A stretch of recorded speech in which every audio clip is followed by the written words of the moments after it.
Good morning. Century ply సమర్పిస్తున్న business breakfast షోకి స్వాగతం. యతో ధర్మ తథో జయ. సో ఎప్పటికైనా ధర్మమే విజయం సాధిస్తుంది. శశికళ ఉదంతో మరొకసారి ఈ సూక్తిని మా గురువుగారు బాలుగారు చెప్తూ ఉంటారు ఇప్పుడు. సో ఆ సూక్తిని మరొకసారి రుజువు చేసింది. సో ఎప్పటికైనా ధర్మమే జయిస్తుంది అంటూ. సో స్టాక్ మార్కెట్స్లో మాత్రం ప్రస్తుతం ఒక బులిష్ ట్రెండ్ కనిపిస్తోంది, కొనసాగుతుంది. ఇన్ఫ్యాక్ట్ యుఎస్ మార్కెట్స్లో నిన్న కూడా మనం heightened optimism, phenomenal tax plan ప్రకటన ట్రంప్ నుంచి ఆశిస్తూ మార్కెట్స్లో రిస్క్ ఆన్ మూడ్ కొనసాగుతోంది, రిస్క్ ఎపిటైట్ కొనసాగుతోంది. వరుసగా 11వ రోజు కూడా డాలర్ ఇండెక్స్ హైయర్ లెవెల్స్ను టచ్ చేసింది and US bonds 10-year yields పెరుగుతున్నాయి. అయినా కూడా మార్కెట్స్లో ఈక్విటీ మార్కెట్స్లో ఒక స్ట్రాంగ్ ట్రెండ్ కొనసాగుతోంది. అండ్ నిన్న సెనేట్ బ్యాంకింగ్ కమిటీ ముందు US fed chairperson Janet Ellen testify చేశారు, ఫెడ్ హైక్ మార్చ్లో ఉండబోతోంది అంటూ. ఎందుకంటే పాలసీ ఇప్పుడున్న ట్రంప్ పాలసీ అనిశ్చితి ఏదైతే ఉందో ఆ అనిశ్చితి ఎక్కువ కాలం కొనసాగడం మంచిది కాదు, యుఎస్ ఎకానమీకి మంచిది కాదు అంటూ ఆవిడ హితవు చెప్పారు. వడ్డీ రేట్లు పెరిగేందుకు ఎక్కువ సమయం తీసుకోవడం కూడా మంచిది కాదని ఎలెన్ అభిప్రాయపడ్డారు. సో వీటన్నిటినీ కన్సిడర్ చేస్తూనే ఈక్విటీ మార్కెట్స్ స్ట్రాంగ్గా ట్రేడ్ అవుతూ ఉండడం ఒక విశేషంగా చెప్పుకోవచ్చు. డౌ జోన్స్, S&P, నాస్డాక్ ఈ మూడు కూడా లాస్ట్ నైట్ పాజిటివ్గా క్లోజ్ అయ్యాయి. ఇదే పరిస్థితి ఏషియన్ మార్కెట్స్లో కూడా మనకు ప్రస్తుతం కనిపిస్తుంది. ఒక మైల్డ్ గెయిన్స్తో మన మార్కెట్స్ ప్రారంభమయ్యే అవకాశం ఉంది. అండ్ ఓవరాల్గా చూస్తే లాస్ట్ 4-5 days ట్రెండ్ కనుక మనం చూస్తే లీడర్షిప్ అనేది లోపించింది. సో ఏ స్టాక్స్ లీడ్ చేయాలి మార్కెట్స్ అనే విషయంలో ఇంకా ఒక స్పష్టత రావడం లేదు. ఎందుకంటే మొన్నటిదాకా కొద్దిగా ఐటీ స్టాక్స్ డ్రాగ్ చేసాయి కాబట్టి ఇప్పుడు ఐటీ స్టాక్స్లో కొద్దిగా డెలివరీ బేస్డ్ బయింగ్ చూస్తూ ఉన్నాం మనం. ఇన్ఫోసిస్ టెక్నాలజీస్ ఆర్ TCS లాంటి కౌంటర్స్లో కొంత మళ్ళీ బయింగ్ చూస్తున్నాం. సో అలా అని చెప్పేసి ఐటీ స్టాక్స్ లీడ్ చేస్తున్నాయా మార్కెట్స్ అంటే నో అనే చెప్పాలి. IT is just a marginal player. And Reliance industries దీనిలో కూడా కొంత డెలివరీ బేస్డ్ బయింగ్ చూస్తున్నాం. అండ్ నిన్న కూడా మనం చూసాం టాటా మోటార్స్లో 300 crores వర్త్ సెల్లింగ్ చూసాం.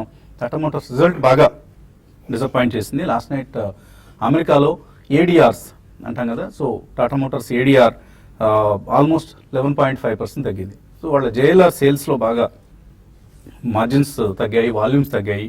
అలాగే వాళ్ళకు హెడ్జింగ్ నిన్న కాన్ఫరెన్స్ కాల్లో కూడా మేనేజ్మెంట్ కామెంటరీ చాలా వీక్గా ఉంది. సో హెడ్జింగ్ పరిస్థితి దయనీయంగా ఉంది. ఎందుకంటే యూకే పౌండ్ ఇంత భారీగా పతనం అవుతుందని టాటా మోటార్స్ మేనేజ్మెంట్ అంచనా వేయలేదట. ఫలితంగా రాబోయే క్వార్టర్ కూడా కొంత బలహీనంగా ఉండొచ్చు అన్న ఒక సంకేతాన్ని ఇచ్చారు. దీనికి తోడు domestic volumes thanks to demonetization బాగా తగ్గాయి. సో నార్త్ అమెరికాలో హైయర్ ఎండ్ మోడల్స్ గిరాకీ తగ్గింది. ఇలా రకరకాల కారణాల వలన టాటా మోటార్స్లో ఒక వీక్ రిజల్ట్ చూసాం. అందుకని నేను టాటా మోటార్స్ మనం ahead of results 300 crores worth selling చూసాం. అలాగే state bank of India 150 crores worth selling చూసాం. ప్రైవేట్ సెక్టర్ బ్యాంక్స్ మాత్రమే మళ్ళీ కొంత లీడ్ చేసే పరిస్థితి, ఎస్పెషల్లీ బ్యాంక్ నిఫ్టీ ఈ మంత్లో 7.12% పెరగడానికి ప్రైవేట్ సెక్టర్ బ్యాంక్సే ప్రధాన కారణం. Like ICICI bank, yes bank or Kotak bank ఇటువంటివి. ఓవరాల్గా మనకు సెక్టరల్ లీడర్షిప్ అనేది కరువైంది ప్రస్తుతానికి మార్కెట్స్లో. అందుకనే ఇక్కడ కొద్దిగా కన్సాలిడేషన్ మనకు కనిపిస్తుంది ఇండెక్స్ పరంగా. అలాగే మిడ్ అండ్ స్మాల్ క్యాప్స్లో రిజల్ట్స్ పరంగా కొంత రియాక్షన్స్ చూస్తున్నాం.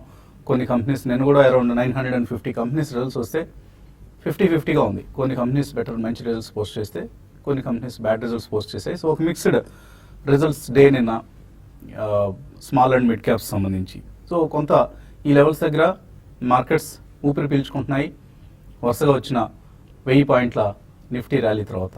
సో ఇది మనకు ప్రస్తుతానికి కనిపిస్తున్న ట్రెండ్. దీనిపై అనలిస్ట్ ఏమంటున్నారో అడుగుదాం. సో ఎటువంటి షార్ట్ టర్మ్ ట్రెండ్ మీరు ఎక్స్పెక్ట్ చేస్తున్నారు ఇప్పుడున్న పరిస్థితుల్లో మార్కెట్స్ సంబంధించి? బేసికలీ ఇదే జోన్లో ఉండే అవకాశం ఎక్కువ ఉందండి. ఎందుకంటే కన్సాలిడేషన్ పాజ్ మోడ్లోకి వెళ్ళింది మార్కెట్. సో కన్సాలిడేషన్ కొద్దిగా ఎక్కువ టైం పట్టే అవకాశం కనిపిస్తుంది. సో మనకి డొమెస్టిక్ యూజ్ అనేది ఇప్పుడు మళ్ళీ ఓన్లీ పాలిటిక్స్ మీదనే కొద్దిగా కేంద్రీకరమై ఉంటాయండి. ఆ రాబోయే రోజుల్లో ఆల్మోస్ట్ March 11th దాకా మాత్రం it's only going to be the state politics which is going to dominate. Of course Tamil Nadu may not definitely impact the market, but otherwise మనకి ఎక్స్టర్నల్ న్యూస్ మార్చ్లో అక్కడ ఇంట్రెస్ట్ రేట్స్ పెంచుతారని చెప్పి జానెట్ ఎలెన్ గారు I think definitely పెంచాలి, I think it should not be delayed అని చెప్పి ఆవిడ ఒక సంకేతం పంపించారు. సో డాలర్ స్ట్రెంగ్త్ మూలాన మనకి కొద్దిగా ఎక్స్పోర్ట్ ఓరియంటెడ్ కంపెనీస్ మళ్ళీ they may take a back seat, ఎందుకంటే మనకి మళ్ళీ 67 బిలో ఇక్కడ డాలర్ ట్రేడ్ అవడం, రూపీ ట్రేడ్ అవడం అనేది మనం చూసాం. సో ఈ కారణం వలన రాబోయే కొద్ది రోజుల్లో డెఫినెట్లీ పోస్ట్ కన్సాలిడేషన్ మోడే స్వల్పంగా కరెక్షన్ కూడా ఉండే అవకాశం ఉందండి.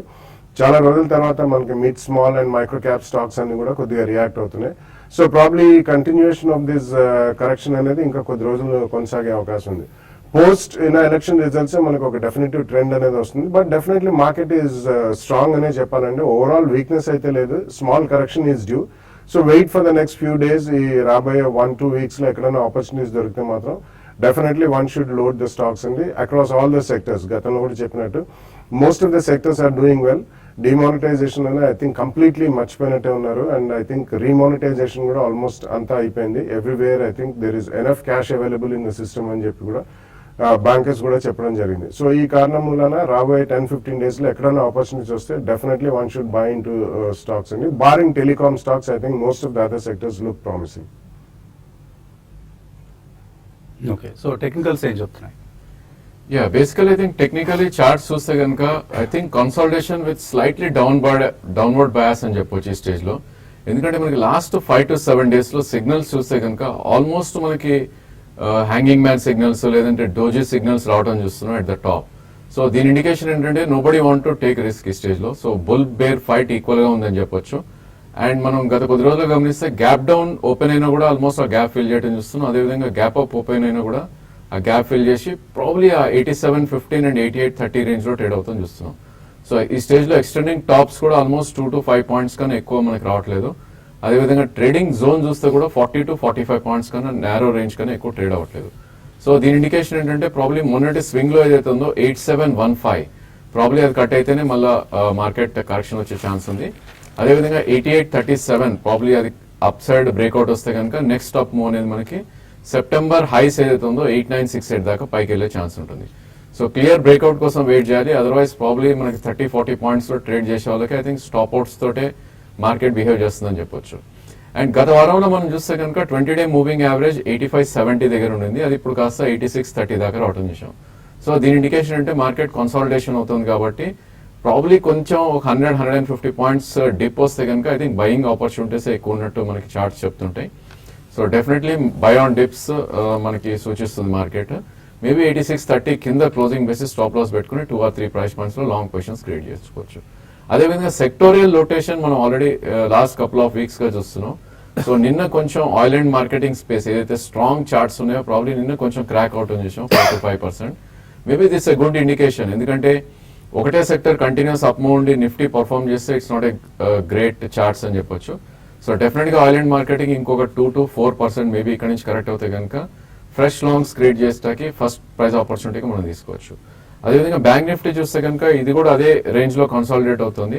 19,915 అండ్ 20,462 అనే ఆ రేంజ్ లో ట్రేడ్ అయ్యే అవకాశాలు ఎక్కువ ఉన్నాయి. డెఫినెట్లీ ఇది కూడా డౌన్వర్డ్ బయాస్ గా ట్రేడ్ అవుతుంది. దీన్ని కూడా 20-day మూవింగ్ యావరేజ్ 19,721. సో ఏమాత్రం మార్కెట్ డిప్ వచ్చి 300-400 points పడితే కనుక it calls for a buy. Maybe stop loss అనేది 19,721 కింద క్లోజింగ్ బేసిస్ పెట్టుకోవాలి. సో ఈ మధ్య మనం మిడ్ అండ్ స్మాల్ క్యాప్స్లో ఒక భారీ ర్యాలీ రావడం చూసాం. చాలా స్టాక్స్ 20%, 30%, 40% ఇలా పెరిగాయి. 1 yearలో డబుల్ అయిన స్టాక్స్ లిస్ట్ కూడా చాలా ఎక్కువగా ఉంది.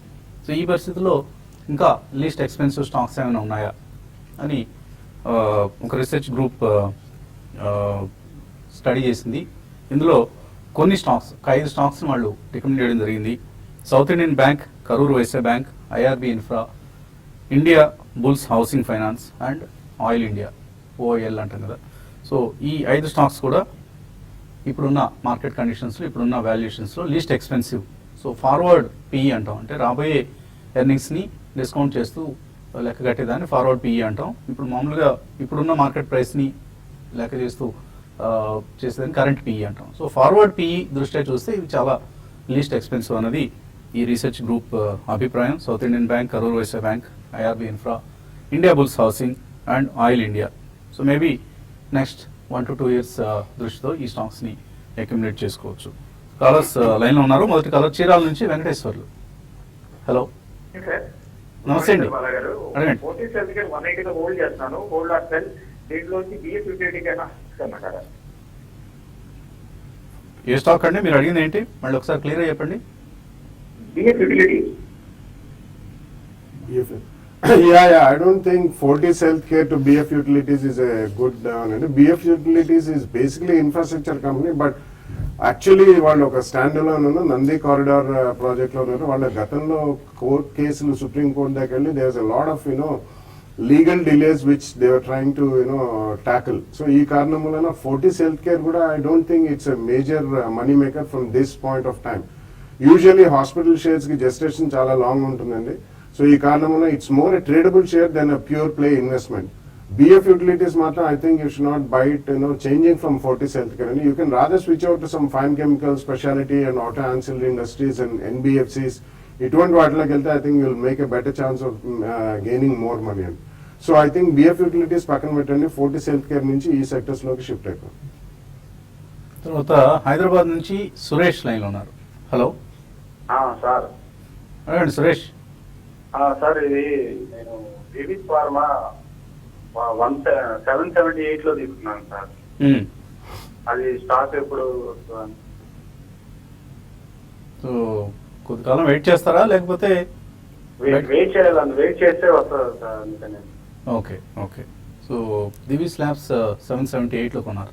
778 ఈజీగా వస్తుందండి మీకు. ట్రేడింగ్ బౌన్స్ ఒకసారి మార్కెట్ కొంచెం రికవర్ అవుతే కనుక one small positive news definitely మీ ప్రైస్ కన్నా ఎక్కువ వస్తుంది. ఓన్లీ థింగ్ దీనిలో పెయిన్ ఇంకా ఎంత ఉంది, I think it's a tough question to answer ఈ స్టేజ్ లో.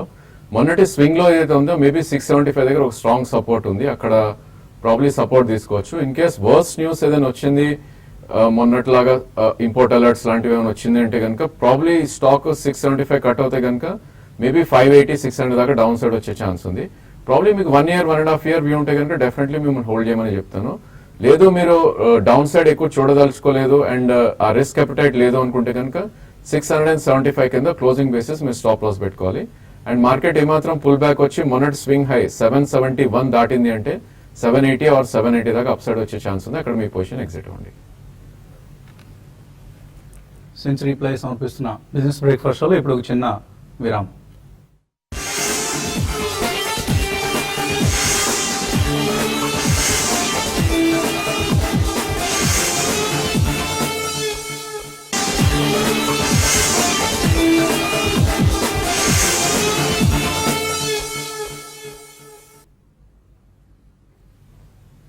సెంచరీ ప్లై సమర్పిస్తున్న బిజినెస్ బ్రేక్ఫాస్ట్ తిరిగి స్వాగతం. తర్వాత కాలర్ లైన్ లో ఉన్నారు, పొన్నూరు నుంచి సుబ్బారావు. హలో, గుడ్ మార్నింగ్ అండి.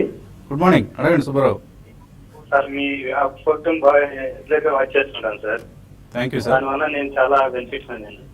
వెరీ గుడ్, మా లక్ష్యం నెరవేరినట్లే. నేను లాంగ్ టర్మ్ నాట్కో ఫార్మా అని మా పొన్ను ఫాలో చేశారు, తీసుకున్నా సార్ నేను.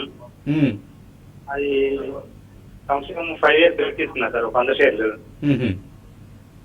అది చాలా బాగా పెరిగింది సార్. మళ్ళీ మొన్న ఇంకొక కొన్ని యాక్టివేట్ చేస్తున్నాం అనుకున్నాను, 400-500 రేంజ్లో చేసుకోలేకపోయాను. నిన్న రిజల్ట్స్ లో 5-fold పెరిగింది అని అన్నారు సార్ ఇన్కమ్, ప్రాఫిట్స్. నేను కొత్తగా మరి ఎక్కువ చేసుకోవాలా లేదంటే వెయిట్ చేయమంటారా? బాలాగా నడుద్దాం అనుకున్నా సార్. అంటే ఇది మంచి కంపెనీ అని మీరు అడుగుతున్నారా లేకపోతే లోకల్ ఫీలింగ్? మన సార్ నేను మంచి కంపెనీ అని తెలుసుకున్న తర్వాత దిగాను. మనపనేని వెంకయ్య చౌదరి గారు మన పొన్నూరు మనిషి, నాట్కో ఫార్మా ప్రమోట్ చేశారు అని అభిమానం. కంపెనీ వాచ్ చేస్తున్నా సార్, దాని గురించి కూడా మంచిగా తెలిసింది తర్వాత.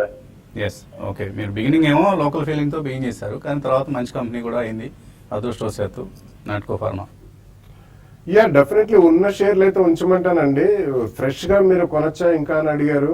You miss the opportunity at 400 and 500 అని చెప్పి కొంచెం స్వల్పంగా కరెక్షన్ కోసం వెయిట్ చేయండి, చిన్న కరెక్షన్. ఇందులో ఎక్కువ కరెక్షన్ రాదు, బట్ ఏదైనా చిన్న ఈవెంట్ కానీ ఏదైనా వచ్చినప్పుడు event results were good. So definitely it's a good company in the sense వేరే కంపెనీస్ తో పోల్చుకుంటే వీళ్ళది పోర్ట్ఫోలియో ఆఫ్ మెడిసిన్స్ మెజారిటీ అంతా ఆంకాలజీలో ఉంది కాబట్టి కొద్దిగా హై కాస్ట్ మెడిసిన్స్ అండి. సో మార్జిన్స్ కూడా డెఫినెట్లీ హైగానే ఉంటాయి. సో వాళ్ళది ఒక మేజర్ డ్రగ్ అనేది ఒకటి చిన్న కాంట్రవర్సరీ అంటే వీళ్ళ క్లియరెన్స్ వచ్చిన అమెరికాలో కోర్ట్స్ లో ఉంది. ఇప్పటికీ కొద్దిగా కాంపిటీషన్ వచ్చా కానీ ఇన్ కేస్ ఆ క్లియరెన్స్ వస్తే మాత్రం ఒక షార్ప్ జంప్ కూడా చూడొచ్చు. సో ఒక 5 to 7% అండ్ 10 to 12% కరెక్షన్ వచ్చినప్పుడు డెఫినెట్లీ ఇందులో సెకండ్ ప్రైస్ పాయింట్ కూడా మీరు కొనాలనుకుంటే కొనండి. ఇప్పుడే రిజల్ట్స్ వచ్చినాయి కాబట్టి ఇమీడియట్లీ కొద్దిగా చేంజ్ చేయొద్దు. ఓవరాల్ మార్కెట్ కూడా కొద్దిగా వీక్ అయినప్పుడు స్వల్పంగా తక్కువలో దొరుకుతుంది. తర్వాత గుంటూరు నుంచి రాజేష్. హలో సార్ నమస్తే సార్. నమస్తే, అడగండి Rajesh. Sir Suzlon energy limited share value 17 రూపాయలు 15 పడుతుంది సార్. ఇంకొకటి వచ్చి పానాఫిక్ ఇండస్ట్రియల్స్ 16.5 పడుతుంది. ఇది షార్ట్ టర్మ్ అంటే 4-5 నెలలకి తీసుకోవచ్చా? 4-5 నెలలే. 4-5 నెలలకి అని 6-7 నెలలకి తీసుకోవచ్చా? మాక్సిమం వ్యవధి వాళ్ళకి 6-7 నెలలు ఇచ్చారు పెర్ఫామ్ చేయడానికి. సరే, తీసుకోవచ్చా సుజలాన్ అండ్ పానాఫిక్? నో, డెఫినెట్లీ నో అండి. It's pure trading stocks. మీరు స్టాప్ లాస్ పెట్టుకుని అటెంప్ట్ చేయొచ్చు. అదర్వైజ్ ఐ థింక్ ఇట్లాంటి ట్రేడింగ్ కూడా అవాయిడ్ చేయాలి స్టాక్స్. ఎందుకంటే మనకి లాస్ట్ కపుల్ ఆఫ్ ఇయర్స్ లో చూస్తే కనుక 2008లో 459 ఉన్న స్టాక్ సుజలాన్ ఆల్మోస్ట్ మనకి 5-6 రూపీస్ దాకా రావటం చేసాం. ప్రాబ్లీ కొంచెం పాజిటివ్ న్యూస్ తో ఒక రేంజ్ లోకి రావటం చేసాం. సో ఈ స్టాక్ అనేది మనకి ప్రీవియస్ స్వింగ్ హై 31 దాటితేనే ప్రాబ్లీ మళ్ళీ దీనిలో అప్ ట్రెండ్ ఉండే ఛాన్స్ ఉంటుంది. సో అదర్వైజ్ ఇట్లాంటి stocks I think you should avoid completely. Problem మీరు స్టాప్ లాస్ పెట్టి ట్రేడ్ చేస్తాను అంటే కనుక మొన్నటి స్వింగ్ లో ఏదైతే ఉందో 13 రూపీస్ 60 పైసా దాని కింద క్లోజింగ్ బేసిస్ పెట్టి మీరు స్టాప్ లాస్ తో అటెంప్ట్ చేయొచ్చు. అగైన్ 27 నుంచి 31 మధ్యలో మీరు ప్రాఫిట్స్ బుక్ చేసుకోవాలి. In spite of time period probably time 4 months 5 months అనుకోకుండా ప్రైస్ యాక్షన్ దీనిలో ఎక్కువ మనం చూడాలి. ఎందుకంటే ఒకవేళ 13 కన్నా కింద క్లోజ్ అయింది అంటే ఇంకా ఫర్దర్ డౌన్ సైడ్ వెళ్ళే ఛాన్స్ ఉంది. అదేవిధంగా 27 నుంచి 31 మధ్యలో గట్టి రెసిస్టెన్స్ ఉంది కాబట్టి అక్కడ ఎగ్జిట్ అయ్యే ప్రయత్నం చేయాలి. అలాగే ఆ పానాఫిక్ ఇండస్ట్రీస్ కూడా చాలా చాలా చాలా స్పెక్యులేటివ్, హైలీ స్పెక్యులేటివ్ స్టాక్. ఏమాత్రం ఫండమెంటల్ సపోర్ట్ లేదు. ఇటువంటి వదిలేసి మీరు మంచి కంపెనీస్ని కొద్దిగా రీసెర్చ్ చేసి మంచి కంపెనీస్ని సెలెక్ట్ చేసుకోండి. తర్వాత మెయిల్స్ తీసుకున్నాం, కొన్ని మెయిల్స్ అయినా. పి శాస్త్రి అడుగుతున్నారు, FIEM ఇండస్ట్రీస్ Q3 రిజల్ట్స్ బ్యాడ్గా వచ్చాయి, స్టాక్ కూడా 20% తగ్గింది, లాస్ బుక్ చేయమంటారా ఇందులో? నాట్ ఎ గుడ్ ఐడియా అండి. FIM is a good company. ఒక్కొక్కసారి వన్ ఆఫ్ ఈ రిజల్ట్స్ అనేవి ఉంటాయి. So it's a good auto ancillary company అండి. లిక్విడిటీ చాలా తక్కువ ఈ స్టాక్ లో, కాబట్టి మీకు ఇటువంటి వాటిలో కొద్దిగా షార్ప్ కరెక్షన్స్ కూడా వస్తాయి. ఎందుకంటే ఈవెన్ ఒక 3,000 to 5,000 షేర్స్ ఎవరైనా అమ్మకానికి పెట్టినా కానీ ఇది చాలా షార్ప్ ఫాల్, ఇట్లా 15-20% పడే అవకాశం. బట్ అట్లీస్ట్ మీకు 1 year వ్యూ ఉంటే మాత్రం తప్పకుండా ఉంచమంటాను. ఇక్కడ నుంచి ప్రాబ్లీ అబౌట్ 10-15% పడితే ఒక సెకండ్ ప్రైస్ పాయింట్ లో కొనండి. So because of very poor illiquidity ఇటువంటి షార్ప్ కరెక్షన్స్ వస్తాయి. Otherwise it's a good auto ancillary industry. K Janardhan Reddy అడుగుతున్నారు, ఎన్పిఎస్లో ఇన్వెస్ట్ చేద్దాం అనుకుంటున్నారు ఆయన, బెస్ట్ పెర్ఫార్మింగ్ ఎన్పిఎస్ ఏంటి అని అడుగుతున్నారు. ఇందులో రకరకాల ఆప్షన్స్ ఉన్నాయండి. ఎన్పిఎస్లో Tier 1, Tier 2 అనే ఒక 2 ఆప్షన్స్ ఉంటాయి. అందులో మళ్ళీ గవర్నమెంట్ ప్లాన్ అని, కార్పొరేట్ డెట్ ప్లాన్ అని, ఈక్విటీ ప్లాన్ అని, ఇలా రకరకాల ఆప్షన్స్ ఉంటాయి. కొద్దిగా మీకు వాటికి సంబంధించిన అవగాహన ఉంటే మీరే ఫ్లెక్సిబుల్గా ఇన్వెస్ట్ చేసుకోవచ్చు. లేకపోతే ఆటో ఆప్షన్ ఇచ్చేస్తే ఎన్పిఎస్లో ఒక ఫార్ములా ఉంది, ఈ ఏజ్ నుంచి ఈ ఏజ్ వరకు ఉండే వాళ్ళకి ఈ ఇన్వెస్ట్మెంట్ ఆప్షన్ సూట్ అవుతుంది అన్న పద్ధతిలో వాళ్ళు ఆటో ఆప్షన్ కింద కూడా, మనకు నాలెడ్జ్ లేదు అనుకుంటే ఆటో ఆప్షన్ని సెలెక్ట్ చేసుకోవచ్చు. But otherwise you have the flexibility to invest in different plans according to your risk అప్టైట్. ఇందులో ఈక్విటీ ప్లాన్స్ని మనం తరచుగా రికమెండ్ చేస్తూ ఉంటాం. సో మీరు కనుక కొద్దిగా రిస్క్ అప్టైట్ ఉంటే ఈక్విటీ ప్లాన్స్లో ఇన్వెస్ట్ చేయండి. లాస్ట్ 1 yearలో some funds like ICICI Prudential, HDFC pension fund లాంటివి 30 to 33% రిటర్న్ ఇచ్చాయి లాస్ట్ 1 yearలో. సో Tier 2 గురించి నేను మాట్లాడుతున్నాను. అండ్ లాస్ట్ 3 years పెర్ఫార్మెన్స్ చూసినా కూడా ICICI Prudential pension fund and Kotak pension fund 16% return ఇచ్చాయి. So there are NPS is a good tax saving as well as return giving instrument. తప్పకుండా మీరు ఇన్వెస్ట్ చేయండి, మంచి ఫలితాలు ఉంటాయి. తర్వాత ఈ మెయిల్ గుడిపూడి వెంకట్ అడుగుతున్నారు, coffee day enterprises long term కోసం ఎలా ఉంటుంది, 5 years కోసం? I think from this point, I don't think there's any downside ఎక్కువ ఉన్నట్టు కనిపించలేదండి. 5 years అంటున్నారు కాబట్టి డెఫినెట్లీ మీరు కొద్దిగా స్టాగర్డ్ బయింగ్ చేయండి. If not SIP, maybe about 3 to 4 months ఒక 2-3 ప్రైస్ పాయింట్స్ లో కొనుక్కుంటే అట్లీస్ట్ ఫండమెంటల్స్ ఇంప్రూవ్ అయినా అవ్వకపోయినా కానీ డెఫినెట్లీ ఇటువంటి వాటి కొద్దిగా మనకి QSR సెగ్మెంట్ లో వస్తుందండి. ఉన్న వాటిలో లీస్ట్ వాల్యుయేషన్ ఉంది. So there can be some other strategic player who is taking a stake or maybe a sell out. ఇటువంటి ఏమైనా వచ్చినా కానీ ఏదైనా బౌన్స్ వచ్చినప్పుడు కొద్దిగా స్టాక్ అమ్మండి. But otherwise at this rate you can buy for 5 years, but keep on reviewing. Prasad అడుగుతున్నారు, Banco products 237 రూపాయల్లో, రినైజెన్స్ జ్యువెల్ 163లో కొన్నారట. షార్ట్ టర్మ్ కోసం రినైజెన్స్, లాంగ్ టర్మ్ కోసం బ్యాంకో ప్రొడక్ట్స్ ఎలా ఉంటాయి? I think bank of India probably I think కొద్దిగా సైడ్ వేస్ ట్రెండ్ లోనే ఉందని చెప్పొచ్చండి. ఎందుకంటే మనకి టాప్ అవుట్ అనేది 241 లో లాస్ట్ అక్టోబర్ లో రావటం చూసాం. అక్కడి నుంచి ఒక కరెక్షన్ వచ్చి 158 దాకా వచ్చింది అండ్ కరెంట్ మార్కెట్ ప్రైస్ 198 ఉంది. సో దీనికి కీ సపోర్ట్ అనేది 185 దగ్గర ఉంటుంది, 200-day మూవింగ్ యావరేజ్ దగ్గర. మేబీ షార్ట్ టర్మ్ లో దాని కింద క్లోజింగ్ బేసిస్ స్టాప్ లాస్ పెట్టుకోవచ్చు ఇఫ్ యూఆర్ ట్రేడర్. లేదు అంటే కనుక మొన్నటి స్వింగ్ లో ఏదైతే ఉందో 158 దాకా డౌన్ సైడ్ వస్తే కనుక సెకండ్ ప్రైస్ పాయింట్ లో మీరు తీసుకోవచ్చు. బట్ డెఫినెట్ గా 241 నుంచి 268 మధ్యలో రెసిస్టెన్స్ పాయింట్ ఉంది కాబట్టి అక్కడ మీరు ప్రాఫిట్స్ అనేది బుక్ చేసుకోవాలి. ఇంకా చాలా మెయిల్స్ మిగిలిపోయి కాలర్స్ కూడా వెయిట్ చేస్తున్నారు. అందరినీ కూడా మనం youtube.com కలిసిన తక్షణమే సమాధానం పరిచే ప్రయత్నం చేద్దాం. చిన్న విరామం తర్వాత youtube.com/tvfamily/live అలాగే profitevertrade.in ఈ మార్గం నుంచి కూడా మమ్మల్ని కలవచ్చు. చిన్న విరామం తర్వాత